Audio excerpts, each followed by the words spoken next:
I want to start this video by telling you a story. This story is about an ordinary young man. This young man grows up believing that almost all women are benevolent, good-natured, just as he's been indoctrinated to believe. He's had mixed experiences with dating, some good, some bad, but he is confident, given his background and social circles, that he will be able to find the quote-unquote right girl to marry someday. He's not cavalier about dating. He takes it very serious and reads all the self-help literature he can find about dating and marriage. He is a hard-working, honest kind of guy with at least an above-average intelligence. So he is confident he will be able to find that special woman to build a family life with. The young man meets his dream girl. She's very physically appealing. He is showered with love and affection from said girl. They have long conversations, and everything seems to indicate that they are both on the same page. She's very accommodating and good-natured. It's like he dreamt her into life. Could they be soulmates? They get married and start a family. This young man is eager to please his new wife and tries hard to do the right things to make her happy. Despite this, there are constant arguments. It seems like no matter what he says, doesn't say, no matter what he does, doesn't do, it always ends up in a fight. This young man is perplexed, desperately seeking answers on how to mend his marriage. He reads numerous stories of couples who have chosen to work through marital problems rather than to divorce. He is resolute and determined to make his marriage work. He attends marriage counseling with his wife, and with hope in his heart, optimistically follows the counselor's guidance.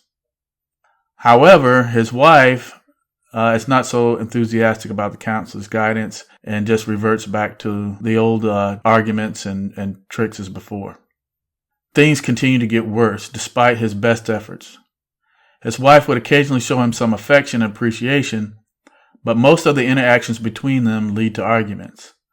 She is highly critical of him, including his efforts to fix their marriage and be a good husband and father. He mostly takes the criticism to heart, thinking that if he could just fix himself, the relationship would be okay. After all, he does want her to be happy, but even the slightest perception of criticism of his wife immediately sends her into a fit of rage. Also, she even goes ballistic if he dares to express a viewpoint or opinion that is different than hers. He begins to doubt himself and his ability to accomplish his lifelong dream of a happy home, marriage, and family. He feels depressed, hopeless, and powerless. All this drama and stress from constantly having to be on guard and walk around on eggshells is taking its toll on both his emotional and physical health. He reaches a point of despondency and desperation. So as a coping strategy, he acquiesces to almost all his wife's whims, whether good or bad, in hopes of avoiding more conflict and marital discord. And what is the result? Well, it didn't work. The arguments and drama are almost continuous now. He continues the downward spiral, emotionally, physically, and financially. He feels utterly defeated and without hope. And on top of that, he experiences the crushing weight of guilt and shame. So what just happened to this young man? Where did he go wrong? There are many men like the one I just described who are victims of abuse, and they don't even know it, although they can acutely feel the effects of this abuse.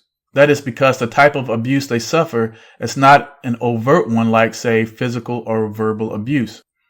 The abuse I'm referring to has a name, and it's referred to as gaslighting. The term comes from a 1938 stage play, Gaslight, and later film adaptations, in which a husband attempts to drive his wife crazy by dimming the lights, which were powered by gas, in their home, and then denies that the light changed when his wife points it out. Gaslighting is defined as a form of mental abuse in which information is twisted or spun or selectively omitted in favor of the abuser, or false information is presented with the intent of making the victim doubt their own memory, perceptions, and sanity. The abuser will often strongly deny their abusive actions and words or stage bizarre events with the intention of disorienting the victim. Narcissistic sociopaths frequently use gaslighting tactics. Sociopaths consistently transgress social morals, break laws, and exploit others, but typically there are also charming and convincing liars who consistently and vehemently deny any wrongdoing. Thus, some who have been victimized by gaslighting sociopaths may doubt their own perceptions. And anyone can become a victim of gaslighting maneuvers, regardless of age, intelligence, level of education, gender, or social economic background. None of those are barriers against narcissistic abuse of this kind. So let's talk about some gaslighting tactics. Narcissistic psychopaths very often hide in plain sight and seek refuge behind those persons whom they know can easily be controlled and manipulated. The psychological, emotional, and physical abuser knows how to exploit others for their own deceitful gain. These abusive persons will gaslight their victims relentlessly and will flat out deny all abusive behaviors, even in the face of physical evidence. Make no mistake about it, this psychological aggression is in fact a form of violence which leaves no physical scars, making this unscrupulous form of abuse more insidious and pervasive. It is an extremely effective form of emotional abuse that causes the victim to question their own feelings, instincts, and sanity, which gives the abusive partner a lot of power. And we know that abuse is about power and control. Once an abusive partner has broken down the victim's ability to trust their own perceptions, the victim is more likely to stay in the abusive relationship.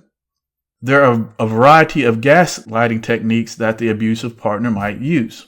Let's go through a handful of them. Withholding. The abuser pretends not to understand or refuses to listen. An example is, "I don't want to hear this again. You're just trying to confuse me." Countering. The abusive partner questions the victim's memory of events, even when the victim remembers them accurately. An example, "You're wrong. You never remember things correctly." Blocking/diverting. The abusive partner changes the subject, especially during an argument, and or questions the victim's thoughts. Another diversionary tactic is to bring up past arguments or events that have nothing to do with the current one. Trivializing. The abusive partner makes the victim's needs or feelings seem unimportant and then tries to convince the person who has been hurt that their reasonable feelings are completely out of line and that they are wrong to be upset. Forgetting/denial. The abusive partner pretends to have forgotten what actually occurred or denies things like promises made to the victim. Examples of this might be, "I don't know what you're talking about," or "I never said that, you're just making stuff up." Isolation. The abuser will try to provoke you to get angry in front of other people, especially family members, in order to make you look like the bad guy, in order to make you look crazy, so they simultaneously are able to play the victim and socially isolate you at the same time. Gaslighting typically happens very gradually in a relationship. In fact, the abusive partner's action may seem harmless at first. Over time, however, these abusive patterns continue, and the victim can become confused, anxious, isolated, and depressed, and they can lose all sense of what is actually happening. Then they start relying on the abusive partner more and more to define reality, which creates a very difficult situation to escape. As just mentioned, gaslighting happens very gradually. It's a form of psychological manipulation/abuse that is both deliberate and progressive in nature between the abuser, which we'll call the gaslighter, and the victim, which we'll call the gaslightee. The gaslighting effect involves an insidious set of psychological manipulations that are carried out in gradual stages and are repeated time after time in order to undermine the mental stability of its victim. It is a truly convoluted dance where finally the unsuspecting gaslightee believes that they're going crazy. The gaslighter intentionally preys on the gaslightee's limited ability to tolerate ambiguity and uncertainty. This is done in order to undercut the victim's trust in their own sense of reality and sense of self, thus resulting in confusion and perplexity for the victim. Even when the victim is bewildered and left wondering, what just happened here? There is a reluctance to see the gaslighter for what they truly are. Actually, it is this denial that is the cornerstone of the gaslighting relationship. In her book, 3 Faces of Evil, Christine Louise de Canonville describes the progressive stages of gaslighting as follows. Narcissists are puppet masters who manipulate their victims for personal gain. With precision, they are able to pull the strings of their victims without detection and render them helpless. In order to understand how a person can become a victim of a narcissist in the first place, it is important to know that the narcissist has many faces. Different faces are required by the abuser as they lead the relationship through 3 different phases or stages. 1. The idealization stage. 2. The devaluation stage. And 3. The discard stage. The good news is that gaslighting does not happen all at once. It happens in stages, which means that if one suspects in the early stages that they are being gaslighted, they can protect themselves by walking away, physically or metaphorically. However, one needs to be informed as to what these stages look like, and in that way, the individual will be able to understand and identify what is happening at these different stages. With this information, one will be able to spot if they are being gaslighted in an interpersonal relationship and guard themselves by keeping the narcissist out of their energy field. The idealization stage. During the initial, quote, idealization stage, the narcissist puts on their best face in order to mold their victim into a symbiotic relationship with them as their narcissistic supply. In the beginning of the relationship, the narcissist showers the victim with attention. They are loving, charming, flirtatious, energetic, exciting, and great fun to be with. They appear to be so happy and interested in the relationship. And the unsuspecting victim enjoys every moment with their new charismatic partner. They love how the narcissist is so beautifully intense and how they get drunk on life, and they too want to drink this elixir with them. Intense bonding begins for the victim, and innocently, they also believe that the partner feels the same way about them, that the relationship is reciprocal. But this is the narcissist's biggest deception. Caught up in this alluring state of euphoria, the victim becomes, quote, hooked by the gaslighter's exuberant and grandiose exaggerations.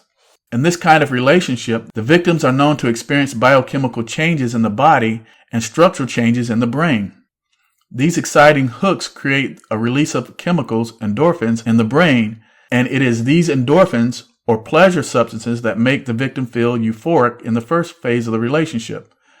Like any addict, they become addicted to that high, and very soon they find themselves hooked emotionally to their narcissistic suitor. However, this honeymoon phase is only an illusion, all smoke and mirrors. Having expertly determined the victim's strengths and weaknesses during the idealization phase, this idealization phase is now over, and it's time for the devaluation stage of the gaslighting to begin. From here on in, the narcissist seems to turn cold, unfeeling, and even bitterly cruel. The devaluation stage. The relationship has now shifted to the devaluation phase, and it is as if a lethal fog has descended over the relationship. Almost overnight, the narcissist becomes decisively cold and uncaring. The victim falls from grace, and it's a hard one, and they cannot seem to do anything right anymore. The narcissist's loving words turn into criticism. Everything the victim tries ends in a negative effect, and they find themselves devalued at every turn. Totally confused, the victim has no idea what is happening, and they become increasingly stressed, unhappy, and depressed with the situation. The roller coaster relationship leaves the victim in a state of constant chaos, as if always walking on eggshells. All their energy is directed at defending themselves so that the narcissist is not getting the positive attention that they crave. This is likely to be the time when the narcissist starts to look for a fresh provider of narcissistic supply. The narcissist gaslighting is now at its peak, and there is no reasoning with them. Confused by the narcissist's bizarre behavior, the victim works harder and harder to please their abuser in hopes of getting the relationship back where it was in the start, when it felt safe. Deprived of their narcissistic drug, the victim is suddenly thrown into withdrawal symptoms. They are distraught with anxiety, turned inside out with confusion, and bereaved of what they thought they had, a soulmate. In order to cope with the pain of this deep wound of abandonment and rejection, they escape into a range of unconscious defense mechanisms, a mix of denial, rationalization, infantile regression patterns, cognitive dissonance, trauma bonding, etc. Alone and isolated from the real world, these behaviors can become the only way of surviving the narcissistic abuse and the gaslighting they're now experiencing. No matter what they do, they only seem to create narcissistic injury to this stranger. And each time they do that, they inadvertently release an almighty rage down upon themselves without even knowing how they are doing it. By merely engaging in these survival tactics, the victim becomes the hostage and is overly dependent on their captor.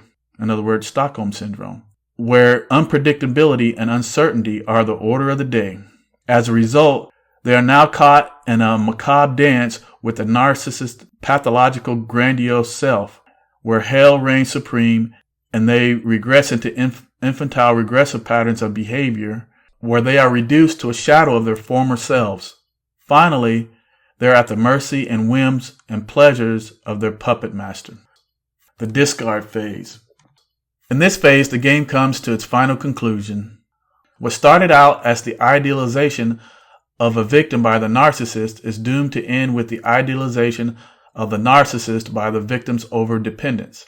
Once this happens, the narcissist's adore for the game has dampened. In their eyes, they have already won the contest and the fun is over. By this time, the narcissist is totally indifferent to any needs or wishes that the victim may have. In effect, they no longer exist in their mind. Not so for the victim. They are left confused and raw with emotion and are eager to find solutions in order to, quote, fix the dying relationship. However, the narcissist resists all attempts to rescue the relationship. They will bully with silence, or if there's any kind of response, it will be brutally cold. In effect, the victim has become worthlessly inferior to them. They know they can drain the victim dry, and now they have outlived their youthfulness, and now it's time for the narcissist to move on to the next source of supply. Any undertaking to win them back by the victim will only feed the narcissist's ego and further provide them with a transient source of narcissistic supply. During the process of gaslighting, the victim will find themselves going through emotional and psychological states of mind. There are 3 stages which the victim will go through: disbelief, defense, and depression.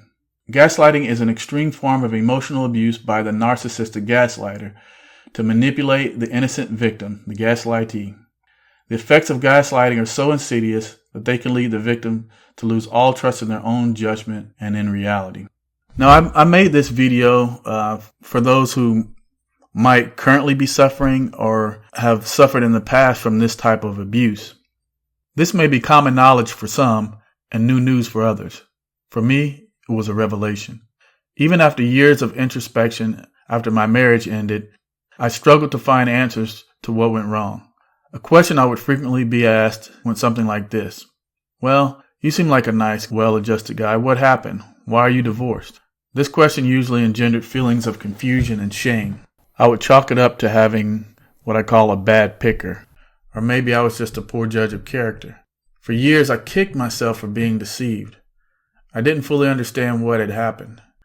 That is, until I learned about gaslighting. Women tend to be more emotionally aware and more skilled at psychological manipulation. I don't have any proof or data to back this claim, but this is why I believe men are more susceptible to this type of abuse, especially during the idealization phase. Some literature refer to this phase as the love bombing phase. The victim's ego is fed, they become love-struck and emotionally hooked on their abuser. That is why if you're going to pursue a relationship, it is important to take your time and view a woman's initial treatment of you with a healthy bit of skepticism. If she tries to rush you or tries to paint your reluctance to move too fast as you carrying baggage from past relationships into the current one, this should be a big red flag. Narcissistic sociopaths are often charming and charismatic, but usually they can't consistently keep up that act for very long. Towards the end of my marriage, I was stunned, very disoriented and confused. I didn't know what happened in the relationship. All I knew was something went terribly wrong and I needed to escape, if for no other reason than my own mental health and sanity. Threats of divorce, the verbal attacks, psychological abuse, although I didn't identify it as such at the time, had become unbearable. The emotional pain of an almost 2-year court battle left me emotionally and psychologically wrecked and physically drained. Even though I had finally escaped the abuse, feelings of depression hovered over me like a dark cloud. Although some days were better than others, these feelings of melancholy persisted for about 2 years after I had escaped the abuse. But eventually, with time, joy replaced sadness, confidence began to erode the feelings of self-doubt, and my anxiety began to fade away and was supplanted by a sense of peace. My hope is that this video will give anyone who might be enduring this type of abuse the knowledge and strength to emancipate themselves, and will imbue a sense of hope and inoculate those who listen against this type of manipulation and abuse in the future. Now, to end on a good note, have a MGTOW joke of the week. A police officer attempts to stop a car for speeding. The guy gradually increases his speed until he's topping 100 miles an hour. The man eventually realizes he can't escape and finally pulls over. The cop approaches the car and says, "It's been a long day and my shift is almost over. If you can give me a good excuse for your behavior, I'll let you go." The guy thinks for a few seconds and then says, "My wife ran away with a cop about a week ago. I thought you might be that officer trying to give her back."